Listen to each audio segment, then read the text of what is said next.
एक छठ पूजा का गाना गा रही हूँ। आप लोग को पसंद आएगा तो लाइक कमेंट करना, नहीं आएगा तो भी करना कि सही गा रही हूँ कि गलत गा रही हूँ।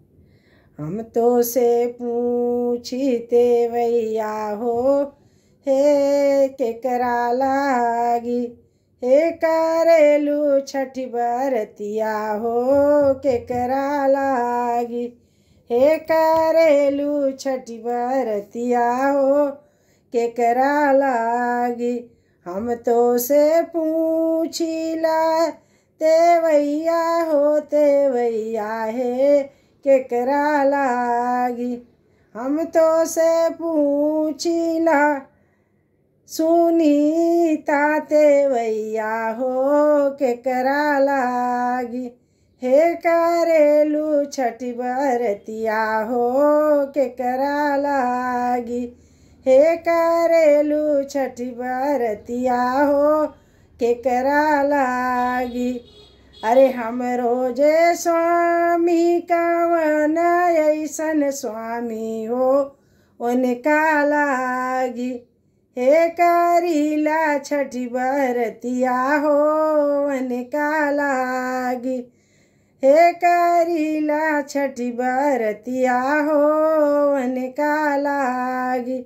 अरे हम रोजे बेटा दुर्गेश ऐसन बेटा हो उनका लागी, हे करीला छठ बरतिया हो उनका लागी, हे करीला छठ बरतिया हो उनका लागी।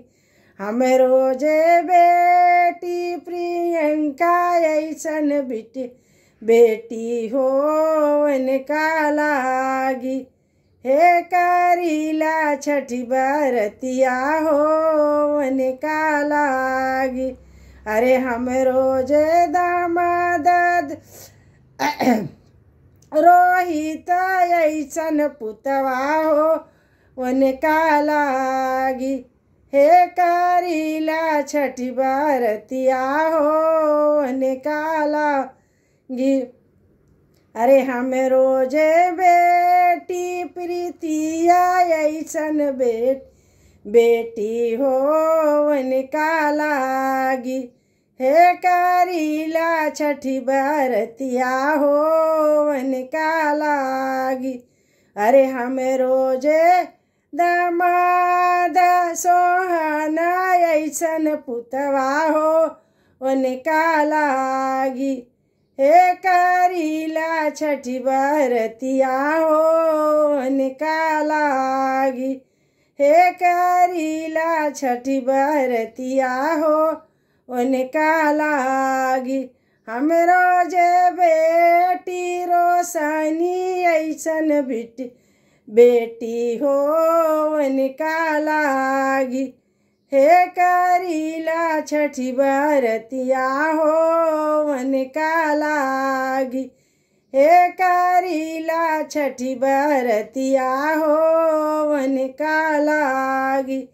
अरे हम रोजे नाती प्रज्ञान ऐसन नतिया हो उनका लागी, अरे हम रोजे नतिया अंसा ऐसन नतिया हो उनका लागी, हम रोजे नतिया छोटुआ ऐसन नतिया हो उनका लागी, हे करीला छठ बरतिया हो उनका लागी, हे करीला छठ बरतिया हो उनका लागी।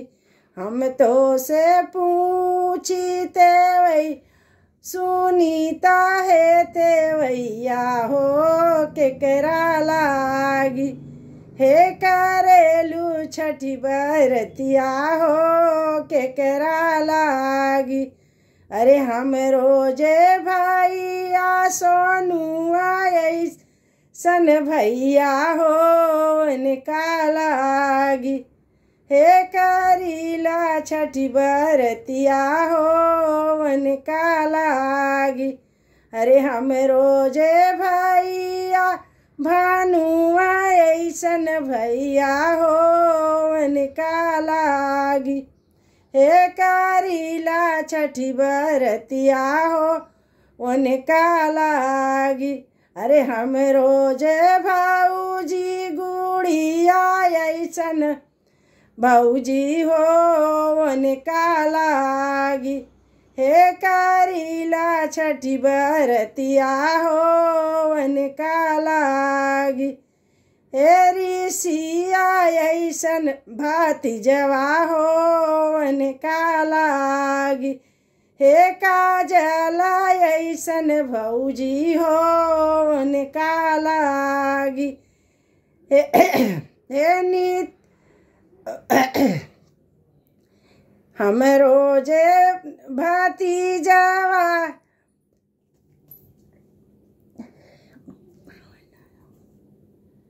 हमरो भतीजवा रुद्र ऐसन भतीजवा हो उनका लागी। हे करीला छठी बरतिया हो उनका लागी। हे करीला छठी बरतिया हो उनका लागी। आओ बोलो छठी मैया की जय हो जय हो।